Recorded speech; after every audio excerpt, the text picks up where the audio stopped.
Hey everybody, it is Ed. Today's video, I'm making this video, it is June 10th, 2025. Back in 1972 on June 10th, really starting on June 9th, 1972, on June 9th, Elvis Presley performed his first concert of 4 consecutive shows at New York City's Madison Square Garden.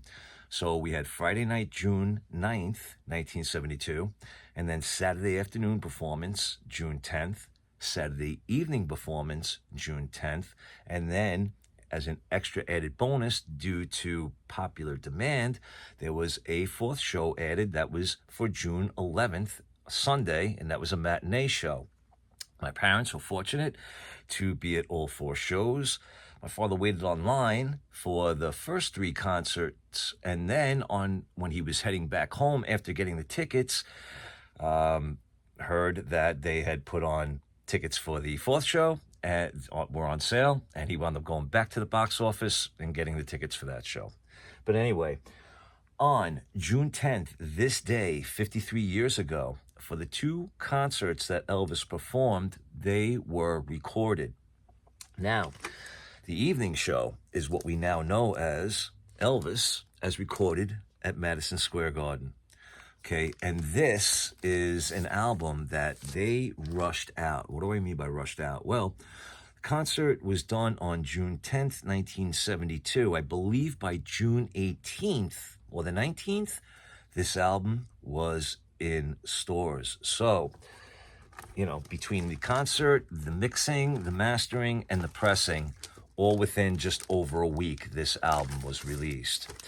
Then, in the 1990s, we got this gem. They finally released the Saturday afternoon concert. Okay, and it became known as Elvis in Afternoon at the Garden. I used to have a friend of mine who worked for Sony Legacy, and he was partially responsible for record store day releases and whatnot. And for the longest time, I was trying to get him to get this released on vinyl. I never got a reason why it wasn't done, but it never was done. But what are you going to do? What can we say about this particular concert? Well, I can say that it's definitely one of my favorite concert albums. Unfortunately, I was too young to attend these shows. My brother was lucky. He got to attend the Sunday afternoon concert. I was only 3, so it would have been a waste if I had gone. I would have absolutely no recollection or memories of it. So what are you going to do? But again, this concert is phenomenal. It's definitely one of my favorites. It's something that I throw on the turntable quite frequently. I got to say, though, I don't usually listen to this original pressing. I'll usually listen to I guess it's the music. No, Sony Legacy. For the 40th anniversary release, if you go back in my videos, you will see it.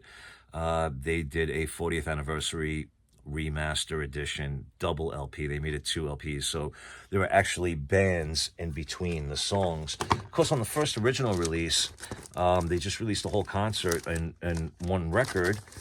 However, to save space, you will see that there were absolutely no bands in between the songs, separating the songs.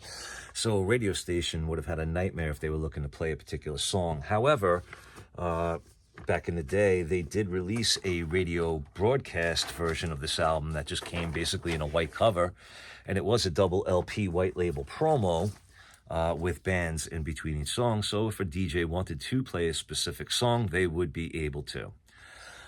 Elvis made history with these concerts. I believe he made history with this album as well, as far as the release, the time of the release between the actual recording of the album and the release of the album. But Elvis, as recorded at Madison Square Garden, 53 years ago today, this concert took place. All right, and we still have that Baz Luhrmann concert movie to look forward to. Epic. Elvis Presley in concert. I can't wait to see that. I know, hopefully, that most of you probably feel the same way. I know some of you are skeptical, but let's just hope for the best, anticipate the worst, but let's keep hoping for the best. All right, everybody? All right, if you'd like, leave a comment. Let me know what you think. If any of my viewers were at any of these concerts, please give me a shout out. Let me know. And, yeah, I appreciate you all watching. All right, everybody. Be good to yourselves. Be good to each other. Take care.